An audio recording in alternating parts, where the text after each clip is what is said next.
భారతదేశంతో పాకిస్తాన్ యుద్ధం మొదలైన కారణంగా ప్రస్తుతం పాకిస్తాన్లోని ఆర్థిక సంక్షోభం తీవ్రంగా మారింది. ఎందుకంటే ఇప్పటికే ఆ దేశంలో ఉన్నటువంటి ప్రజలంతా కూడా పాకిస్తాన్ ప్రభుత్వానికి వ్యతిరేకంగా ఆందోళన కూడా చేపడుతున్నారు. మరోవైపు అక్కడ ఉన్నటువంటి ఇంధన నిల్వలు కానీ ఇంకా రేషన్ నిల్వలు కానీ ఇవన్నీ కూడా తరిగిపోయే పరిస్థితి ఏర్పడుతుంది. ఎందుకంటే సహాయం చేసేందుకు కూడా ఆ దేశానికి ఇప్పుడు ఏ దేశం కూడా ముందుకు వచ్చే పరిస్థితిలో లేదు. దీంతో ఇప్పుడు మధ్యవర్తిత్వం వర్తించేందుకు ఏ దేశం ముందుకు వస్తుందని ఎదురు చూసే పరిస్థితి ప్రస్తుతం నెలకొంది. ప్రస్తుతం అమెరికా అధ్యక్షుడు డొనాల్డ్ ట్రంప్ సహాయం కోరేందుకు పాకిస్తాన్ ప్రభుత్వం ఎదురు చూసే పరిస్థితిలో ఉంది. అదేవిధంగా ఇప్పుడు ప్రస్తుతం 2 రోజుల నుంచి యుద్ధం జరుగుతున్న కారణంగా ఇక్కడ ఆ దేశంలోని ఇంధన నిల్వలు చాలా మటుకు తగ్గిపోయాయి. దీంతో ప్రస్తుతం ఆ దేశంలో ఉన్నటువంటి పెట్రోల్ బంకులన్నింటినీ కూడా మూసివేసే పరిస్థితి ఏర్పడింది. 48 గంటల పాటు రేషన్ పద్ధతిలోనే ఆ దేశంలోని పెట్రోల్ ఇచ్చే పరిస్థితి ఉంది. అంటే ప్రస్తుతం పాకిస్తాన్ పరిస్థితి ఏ విధంగా ఉందో కూడా మనం అర్థం చేసుకోవచ్చు. అదేవిధంగా గత రాత్రి మొన్న రాత్రి నుంచి చూస్తుంటే సాయంత్రం అయితే చాలు ఎడాపెడా మొత్తం పూట డ్రోన్లతోటి మన దేశంపై దాడులకు పాల్పడుతుంది. ముఖ్యంగా టర్కీ నుంచి సహాయం పొందుతున్నటువంటి ఏవైతే వచ్చే డ్రోన్లు ఆ డ్రోన్లతోటే ఇష్ట రీతిలో ఇప్పుడు ప్రయోగిస్తుంది. అయితే మన భారత సైనికులు కూడా అంతే ధీటుగా వాటిని తిప్పుకొట్టే పరిస్థితి నెలకొంది. అయినప్పటికీ కూడా ఇంకా మేకపోతు గాంభీర్యాన్ని కూడా ప్రదర్శిస్తూనే ఉంది. ఇంకా తప్పని పరిస్థితుల్లో ఇంకా పెద్ద పెద్ద మిసైల్స్ కూడా వేసేందుకు ప్రయత్నించడం చేస్తుంది. ఇందులో భాగంగానే ఢిల్లీ పైన కూడా భారీ మిసైల్ కూడా ప్రయోగించడం జరిగింది. అయితే 400 కిలోమీటర్ల దూరంలోనే ఏదైతే హర్యానా ప్రదేశంలోనే మన భారత సైనికులు దాన్ని కొప్పుకూల్చే పరిస్థితి అయితే ఏర్పడింది.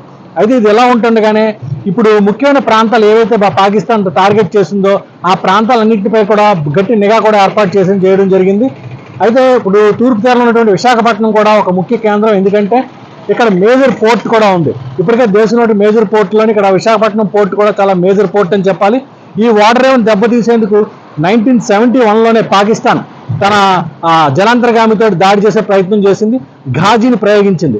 అయితే అప్పటిలోని మన దగ్గర ఉన్నటువంటి INS యుద్ధనౌక ఒకటి దాన్ని మన విశాఖ తీరానికి అతి సమీపంలోనే దాన్ని కుప్పకూల్చే పరిస్థితి ఏర్పడింది.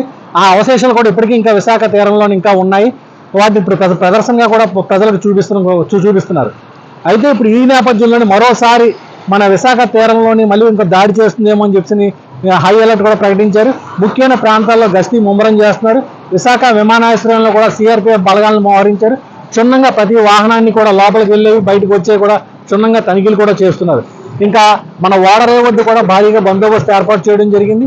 ఎటువంటి ప్రమాదం వచ్చినా సరే అడ్డుకునేందుకు చాలా పకడ్బందీగా మన CRPF బలగాలు కానీ కేంద్ర బలగాలు కానీ రక్షణగా కూడా ఉండడం జరిగింది.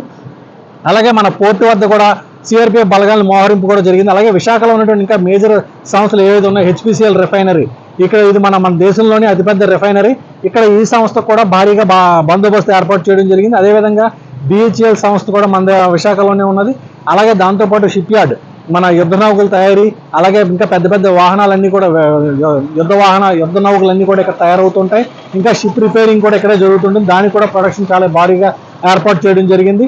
ఇక మన అంతర్జాతీయ విమానాశ్రయం కూడా పూర్తిగా పటిష్టంగా ఉండేందుకు భారీగా బందోబస్తు ఏర్పాటు చేశారు. అయితే మొత్తానికి పాకిస్తాన్ అయితే మనకి విశాఖ తీరానికి వెస్ట్లో ఉంది కారణంగా చాలా దూరంగా ఉంది కాబట్టి మనకి తూర్పు తీరానికి రావడం చాలా కష్టం. అయినప్పటికీ కూడా ఏమాత్రం దాని యొక్క కుయుక్తులతోటి మన విశాఖ తీరానికి వచ్చే అవకాశం ఉన్నా సరే అంతే ధీటుగా అడ్డుకునేందుకు ఇక్కడ ఏర్పాట్లు అయితే ముమ్మరంగా జరుగుతున్నాయి.